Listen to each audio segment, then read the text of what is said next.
I'm Arpit Kumar and I have secured rank 421 in UPSC CSC 2024. So hello everyone.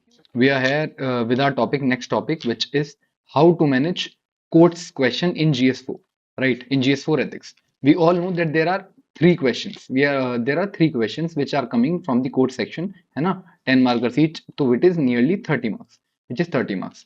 I usually get this question from all of the students that how exactly we should manage these questions and how to cater to these questions in a different way. Okay, there are two ways. One way is going by the merit of the question, right? Going by the merit of the question. Going by the merit of the question. If you are seeing a particular question, you can try see that question and try to solve that question on that particular place only, and whatever comes to your brain, whatever you are able to brainstorm, you try to solve it by that. Okay, but the second method is frameworks. Okay, frameworks. In frameworks, what usually happens is we try to have some frameworks in our head which we'll use so as to expand our answer even if we are not able to solve it clearly. Okay, so here I will try to give you three frameworks which you can try for three different questions, right? But a question note here is that हमेशा ये चीज आपको नहीं लगानी है. For example अगर आप मान लीजिए कि आपको कोई क्वेश्चन दिखा, आपने ट्राई किया तीनों फ्रेमवर्क्स यूज करने का और तीनों फ्रेमवर्क्स आपके नहीं बैठ रहे फिट वहां पे, है ना? It is a normal thing which can happen. तो आपको क्या करना है? आपको ये करना है कि आपको you have to go to the very first thing which we know, that is going by the merit of the question. क्योंकि कोर्ट्स में यू नेवर नो, है ना, there is large amount of gap जो आप सोच रहे हो, जो आप सोच के गए हो और जो वहां पे अप्लाई कर पा रहे हो उसके बीच में.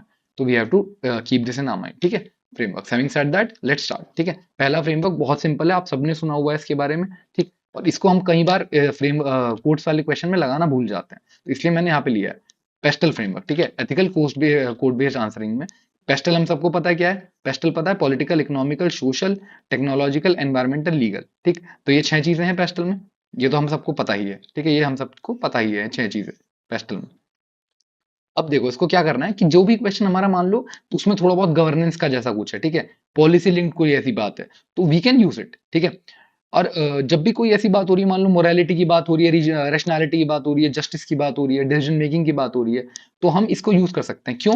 क्योंकि कोई भी मान लो कोई भी मॉरल है ना, या कोई भी हमारी वैल्यू है, उसका एक पॉलिटिकल, एक इकोनॉमिक, इन तरीके के जो हमारे अलग अलग तरीके के पेस्टल में है, इस तरीके के कुछ रेमिफिकेशन होते ही होते हैं.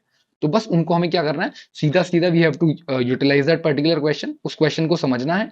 इनिशियली उस क्वेश्चन के इंट्रो में ये कभी नहीं भूलना है कि उस क्वेश्चन के इंट्रो का जो एसेंस है उसको हमें शुरू की 2, 3 या 4 लाइन में या फिर अपना 1, 2 पैराग्राफ में एक्सप्लेन कर देना सामने वालों को, सो एज टू टेल कि हाँ भाई मुझे एक क्वेश्चन समझ आ गया है. ठीक है, इस चीज का ध्यान रखना है आपको. उसके बाद आपको फिर सिंपल पेस्टल लगा देना. ये आप एक क्वेश्चन में कर सकते हो ना, नो डाउट, जो आपको कुछ ऐसी चीज फिट होती हुई दिखे, है ना. मान लो आपने पॉलिटिकल लिखा, उसमें पब्लिक अकाउंटेबिलिटी वाली बात है. इकोनॉमिक लिखा, उसमें फेयर डिस्ट्रीब्यूशन, ये सब. ठीक, सोशल, सोशल जस्टिस, मास इमोशंस, टेक्नोलॉजिकल, एआई डेटा, ये हर जगह, साइबर सिक्योरिटी, एआई डेटा, इस तरीके की बातें ऑलमोस्ट हर क्वेश्चन में अब होती हैं. ठीक, एनवायरमेंटल, सस्टेनेबिलिटी, है ना, हर जगह फिट होता है. लीगल, ये थोड़ा सा कभी कभी एलिसिट रहता है, लेकिन you can use this also while writing. ठीक है, अब ऐसे एक क्वेश्चन में देखते हैं. तो देखो क्वेश्चन देखो. A system of morality which is based on the relative emotional value is a mere illusion, a thoroughly vulgar conception which has nothing sound in it and nothing true. ये Socrates ने बोला है. ठीक है, तो आपको ये क्वेश्चन समझ में आ रहा है कि a system of morality which is based on relative emotional value is near illusion. And मतलब ये बिल्कुल वल्गर कंसेप्शन है और इसमें कुछ भी साउंड नहीं है. ये बोलना चाह रहे हैं कि सिस्टम ऑफ मोरालिटी जो रिलेटिव इमोशनल वैल्यूज पे है, कि किसी का गुस्सा, ज्यादा गुस्सा ठीक है ना, ज्यादा गुस्सा ठीक है, कम गुस्सा गलत है, इस तरीके की चीजें जो रिलेटिव हैं उन पे जितने भी हैं वो हैं. ठीक, तो अब हमें सबसे पहले इस क्वेश्चन के देखो इंट्रो देखना है. तो इसमें है कि Socrates warns against the emotional based morality, ethics must be rational and consistent. ठीक, सीधी सीधी बात कि रैशनल होने चाहिए और कंसिस्टेंट होने चाहिए. आपका जो अपना जो आपका एथिक्स है या जो आपका सिस्टम ऑफ मोरालिटी है, आप कोई थोड़ी चीज को जस्टिफाई नहीं कर सकते. अगर गलत है तो पूरी गलत है. ये बेसिकली ये बोलना चाह रहे हैं. तो सिंपल सी बात है. तो देखो अब इसमें इसको एक्सपेंड करना है. ठीक है, पॉलिटिकल, अवॉइड इमोशनल पॉपुलिज्म. ठीक, इकोनॉमिक, ठीक है, rational budgeting over emotional appeasement. Free बीज वाला आप यहाँ पे कंसेप्ट डाल सकते हो, फ्री बीज. ठीक है, सोशल में preventing mob justice through legal neutrality. ठीक, मॉब जस्टिस नहीं होना चाहिए सोशल में, ये भी है. ठीक है, टेक्नोलॉजिकल में पता एआई रेगुलेशन जो होनी चाहिए ह्यूमन राइट्स के बेसिस पे होनी चाहिए, ना कि फियर के बेसिस पे होनी चाहिए. ठीक, एनवायरमेंटल में क्या है, logical sacrifices over emotional resistance, है ना। ये कई बार आप लोग को ऐसी भी चीज कि मतलब अगर कोई पर्टिकुलर जगह है जहाँ पे जो डिफॉरेस्टेशन है it is mandatory, so there you have to try कि भाई अगर कुछ और थोड़ा बहुत हम रिफॉरेस्टेशन करके वगैरह काम चला सकते हैं तो we should go for that, है ना। एनवायरमेंट और लीगल, ठीक है। Morality must align with law not sentiment, ठीक है। ये इसके अलावा एक दो और डिमेंशन हैं, जैसे माइथोलॉजिकल एक डिमेंशन है, माइथोलॉजिकल। इसमें आप जैसे जो हमारे श्री राम थे, है ना, उनका एग्जाम्पल आप दे सकते हो कि भाई उन्होंने थोड़ा भी गलत करना नहीं, मतलब he could have revolted against his father and everybody wanted, even his father wanted it, but he new कि उनका जो सिस्टम ऑफ मोरालिटी है वो रिलेटिव इमोशनल वैल्यूज पे डिपेंड नहीं करता है कि क्या गलत, कितना गलत हो जाएगा, कितना ठीक हो जाएगा। For him wrong thing was wrong thing, ऐसे वाला, ठीक है। तो इस तरीके की चीजें आपको ध्यान रखनी है, ठीक है। ये पहला हो गया हमारा, ठीक। और उसके बाद हमें कंक्लूड करना है बहुत अच्छे से, ये बहुत इंपॉर्टेंट है। Morality must be grounded in reason to ensure justice, stability and fairness. इसके अलावा भी आप काफी सारे जो कंक्लूजन थोड़े से एक्सप्लेनेटरी वाले होते हैं वो दे सकते हो, 2 या 3 लाइन के, ठीक है। दूसरा रिपल फ्रेमवर्क है, ये देखो जितने भी हमारे ह्यूमन स्फीयर है उनमें वर्क कर जाता है, ठीक है। नॉर्मली क्या है basically, individual, family, society, nation, ठीक है, और इंटरनेशनल। ये 4-5 डायमेंशन है, इनको यूज करो डायरेक्ट डायरेक्ट और अपने आंसर तक आप पहुंच सकते हो, ठीक है। देख लो अब रिपल फ्रेमवर्क करके इसको याद रखना, ठीक। दोबारा से एक बार, individual, family, society, nation, international, ठीक है। देखो अब क्वेश्चन देखो आप, life doesn't make any sense without interdependence, we need each other and the sooner we learn that the better is for all of us, ठीक है। अब देखो एक तो इसमें आप पेस्टल लगा सकते हो, ठीक है, एक तो आप इसमें पेस्टल लगा सकते हो कि भाई हाँ यहाँ पे इंटरडिपेंडेंस है, पर it is something which is more linked with humanity, more linked with what is human, है ना, ये चीज। तो आपको इसमें क्या ध्यान रखना है कि इसमें ये वाला जो है ये बेटर फिट हो रहा है, इंडिविजुअल, फैमिली, क्योंकि क्या लाइफ के बारे में बात हो रही है, these are something which are more human in nature. तो इसमें आप पेस्टल लगाओगे तो it won't fetch that much amount of quality, right. तो आपको यहाँ पे क्या करना है, लाइफ वाला है तो आपको ये वाला लगाना है। तो इसमें क्या है, इंडिविजुअल, एम्पैथी और इमोशनल मैच्योरिटी चाहिए, ठीक है। फैमिली बेस्ड, फैमिली क्यों, ट्रस्ट, ड्यूटी, सेक्रीफाइस, ये सारी चीजें। इंटरडिपेंडेंस है तो we learn, we live with each other, we need each other for all of these. Society, in NGO work, volunteerism, social cohesion, right. Nation, public private partnership, inclusive governance, ठीक है। International, vaccine diplomacy, global climate response. तो ये 5-6 जो हमारी dimension है, आप किसी भी आप कोट को उठा के आप ट्राई करो जो भी थोड़ा सा फिलोसफिकल कोट हो and which is talking about things like life and everything, so उसमें आप इनको थोड़ा सा एक्सपेंड कर सकते हो, ठीक। Individual, family, society, nation and international, ठीक है। और उसका ये है कि ethics is relational, interdependence makes it's meaningful and governance more human. अच्छा इसमें आप एक चीज और कर सकते हो कि इसमें आप थर्ड पर्सपेक्टिव,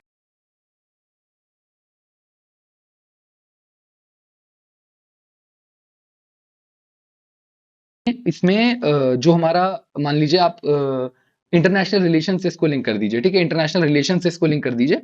इंटरनेशनल रिलेशन से इसको लिंक करके क्या होगा कि आप बोल दीजिए कि जो हमारी ग्लोबलाइजेशन है it is also talking about interdependence, और एक कॉम्प्लेक्स इंटरडिपेंडेंस करके फिनोमेना होता है जो हम आईआर में पढ़ते हैं, ठीक है। तो वहां पे it can be directly used, है ना। तो ये वाली चीज, ठीक है। तीसरा हमारा, एक है हमारा इनर कोर फ्रेमवर्क। ये वाला कुछ ऐसा है जो ऐसे फिलोसफिकल क्वेश्चंस आएंगे which can not be answered even through inner core framework, which can not be answered even through आप ये जो पेस्टल और ये वाला लगाओ, ठीक है। तो इसमें क्या है, आपको थोड़ा कंसाइंस वगैरह के बारे में भी बात करनी पड़ेगी, ठीक है। तो कंसाइंस टू एक्शन, कि आपको सबसे पहले एक थॉट आया, उसके बाद आपने उस पर एक्शन लिया, ठीक, एक्शन लिया, उसका एक आउटकम हुआ, है ना। ये तीन, आप पहले तो ये 3 चीजों में इनको बांटो, ठीक। मैं आपको अभी बताता हूँ, है ना। सबसे पहले कंसाइस है, फिर हम आपका मॉरल कंपस है, जो कंसाइंस के बाद आपका मॉरल कंपस, उसने क्या सही माना और क्या गलत माना। उसके बाद हमारा है रोल एथिक्स। रोल एथिक्स किस किस डायमेंशन में, पर्सनल, प्रोफेशनल और सोशल, ठीक है। पर्सनल, प्रोफेशनल और सोशल 3 डायमेंशन में हो गया। तो अब इन 3 डायमेंशन,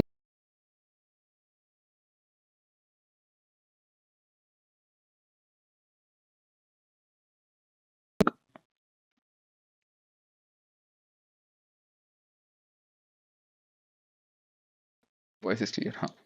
तो 3 है, ठीक है, पर्सनल, प्रोफेशनल और सोशल, ठीक है। ये तो अब इनको कब यूज करना है, जब भी इस तरीके के आए, duty, integrity, which is talking about the inner self of a person, ठीक है। जैसे पहले वाला जो था वो था जो वाइड वाले हमारे जितने भी जब भी फ्रेमवर्क्स के बारे में बात हो रही होगी, वाइड वाली जो भी हमारे कोट्स होंगे उनमें पेस्टल नॉर्मली लग जाएगा। दूसरे वाला वो होगा जो बात करेगा लाइफ इन जनरल, है ना, जो ह्यूमन रिलेटेड चीजों के बारे में बात करेगा, उसमें हम ट्राई करेंगे कि हम इंडिविजुअल, फैमिली और ये वाला लगाएं, ठीक है, नेशन, इंटरनेशनल वाला। अभी तीसरे वाला जो हमारा फ्रेमवर्क है इसको कैसे यूज करेंगे? इसको यूज करने का सबसे बढ़िया तरीका है कि जब भी आपके ह्यूमन के कंसाइंस है ना, गांधी जी वगैरह के जो कोट होते हैं, ह्यूमन के अंदर वाली जो बात करता है, अगर उस तरीके के कोई कोट वगैरह आते हैं तो उसमें हम ये ट्राई करेंगे ना, परसीवरेंस, कि भाई इंसान ने कोशिश की, सेल्फ डिसिप्लिन, मॉरल करेज, इस सब के लिए ये डायरेक्टली यूज होगा। तो इसमें क्या करना है, सबसे पहले कंसाइंस की बात करेंगे, कंसाइंस का मेरा क्या टेक रहेगा इसमें, इनर वॉइस क्या कह रही है हमारा। फिर कहेंगे कि मॉरल कंपास इस बारे में क्या कह रहा है। मॉरल कंपास क्योंकि हमने अभी देखा रैशनल फ्रेमवर्क है, ठीक है, तो मॉरल कंपास हमारा जो होगा वो एक रैशनली डिसीजन लेगा कि हम जो हमारा एथिकल डिसीजन है, हाउ इट इज मैन्यूवरिंग, ठीक है। तीसरा, रोल एथिक्स, इसमें क्या है, पर्सनली हमारा क्या रोल है इसमें, personally how ethical it is, how unethical it is, professionally how it is, ठीक है, इंटीग्रिटी, इम्पार्शियलिटी, ठीक। और तीसरा सोशल रिफॉर्म्स, कम्युनिटी एथिक्स, ये सब, ठीक। तो ये तीन डायमेंशन याद रखना, पर्सनल, प्रोफेशनल, सोशल, ठीक। सबसे पहले कॉन्शियंस, कॉन्शियंस के बाद हमारा मॉरल कंपस, उसके बाद क्या करते हैं हम, पर्सनली हम उस चीज के बारे में क्या सोच सकते हैं, प्रोफेशनली क्या सोच सकते हैं, और socially as a social animal, Aristotle ने बोला है ना कि human is a social animal, तो एज अ सोशल एनिमल हम उसके बारे में क्या सोचते हैं। तो ये तीन चीजें, दोबारा से एक बार, कंसाइंस, कंसाइंस से मॉरल कंपस, मॉरल कंपस से तीन चीजें निकलती है, पर्सनल, प्रोफेशनल, सोशल, ठीक है।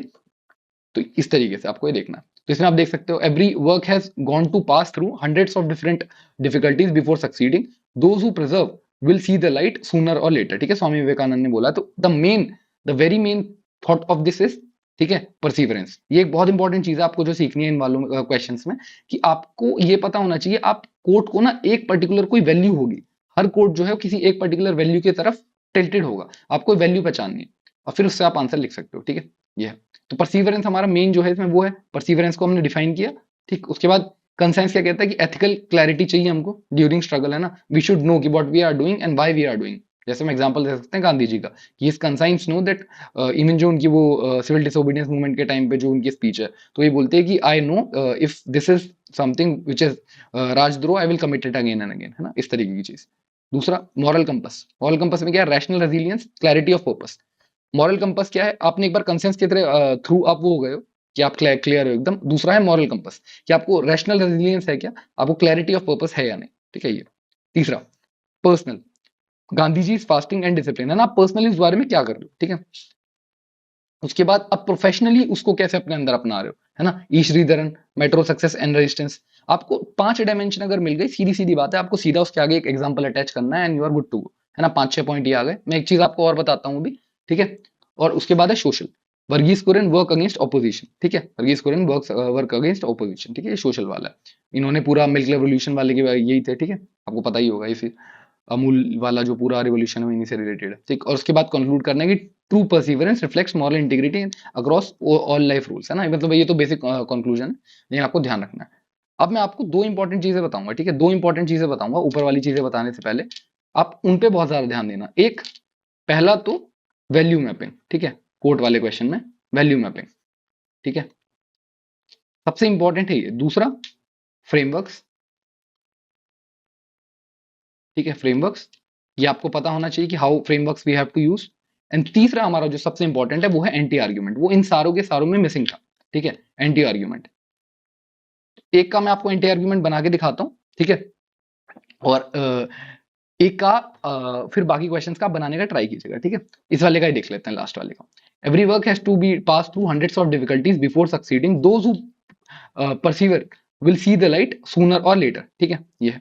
तो इसका एक एंटी आर्ग्यूमेंट ये है कि even perseverance if it is in the wrong direction, even perseverance if it is in the wrong direction it will not yield results neither sooner nor later, ठीक, एक ये हो गया, ठीक है। दूसरा, perseverance, perseverance without having the real idea of our abilities and our aptitude, it might results to lesser amount of success in any particular field, ठीक है। दूसरा काउंटर आर्ग्यूमेंट हो गया, है ना, आप कॉम्पिटेटिव एग्जाम में बोल सकते हो कि भाई सचिन तेंदुलकर को अगर आपने गिटार दिया होता चलाने को, तो he will not, even if he would have been persevere, क्या वो अपना बेस्ट कर पाते। तो हर बार परसीवरेंस भी जरूरी नहीं है, कई बार ये जानना भी जरूरी है, ठीक है। इस तरीके के आपको एक या दो एंटी आर्ग्यूमेंट्स देने अपने हर कोर्ट वाले क्वेश्चन में, तो आपकी इससे और जो है वो वैल्यू बढ़ जाएगी, ठीक है, ये हो गया। और कंक्लूजन में क्या करना है आपको, कंक्लूजन में क्या करना है, कंक्लूजन में बस सम अप कर देना अपनी पूरी बात को, ठीक है। प्लीज कोट पे कोट देने से बचिएगा, है ना, कई लोगों में दिक्कत है, कोट पे कोट मत दीजिएगा, है ना, no quotes, no quotes required है, ठीक है, नो कोट्स रिक्वायर्ड। मेरी राइटिंग इतनी बुरी नहीं है वैसे, बट ये थोड़ा पेन टैप पे लिखने की प्रैक्टिस नहीं है मेरे को, ठीक है। तो ये चीज कंक्लूजन में आपको इसका ध्यान रखना है, ठीक है। सबसे पहले जो कोर का जो कोर कोर्ट का जो कोर है उसको पहचानो, ठीक है। और जो फिलोसफर्स का इंटेंट था, फिलोसफर का जो इंटेंट है बात का, वो देखो। गलत मत प्लीज उसको वो कर लेना आप कि आप उसको गलत ही कुछ इंटरप्रेट करो और देन वो तो फिर पूरा ही गलत हो जाता है, ठीक है। पेस्टल, रिपल, ये ठीक है ना। आपका जो आंसर है वो स्ट्रक्चर होना चाहिए, कोड के पर्सपेक्टिव से आप अलग अलग तरीके से एनालाइज करो, जो मैं आपको अभी बता रहा था, ठीक। एग्जाम्पल्स दो हर चीज को लेके, ठीक है। और लास्टली जो है हमारा कंक्लूड करो उसके इफेक्टिवली, ठीक। कोट के जो मैसेजेस हैं उसको कंक्लूड करो। तो अगर आप ये 5-6 चीजें आप ध्यान रखोगे ना, तो आपके कोर्ट के आंसर में आपको कभी दिक्कत नहीं आएगी। एक चीज की और दिक्कत होती है, प्लीज आप ट्राई कीजिए कि कोर्ट के आंसर आप सबसे लास्ट में ना आंसर कर रहे हो, क्योंकि हमारे पास ये होता है नॉर्मली एथिक्स का पेपर थोड़ा लंबा आता है, और जब हम एथिक्स का पेपर लिख रहे होते हैं और हम जब लास्ट तक पहुंचते हैं, उस टाइम तक हमारे पास हार्डली 4 या 5 मिनट रह गई होती है एक कोर्ट के आंसर को डील करने के लिए। तो वो फिर सिचुएशन आपके लिए बहुत ही डेंजरस बन जाती है कई बार, ठीक है। तो ट्राई करना है कि कोर्ट वाले क्वेश्चन हम थोड़ा पहले ले लें, और वो वाले क्वेश्चन जो नॉर्मल है जैसे एप्टीट्यूड, इमोशनल इंटेलिजेंस, इनको हम बाद में भी लिख सकते हैं, है ना। अगर हमारे पास 5-6 मिनट भी है तो still you will be able to write a good answer. तो that was for this session, right. तो अगर आपको ये चीज समझ में आ रही हो तो अच्छी चीज है। हम फिर और एक दो चीजें जो एथिक्स में है जो मुझे लगता है which can help to score you little bit of good marks, वो करेंगे, ठीक है। फिर हम केस स्टडीज के बारे में कुछ डिस्कस करेंगे। तो this is it. Thank you so much for listening.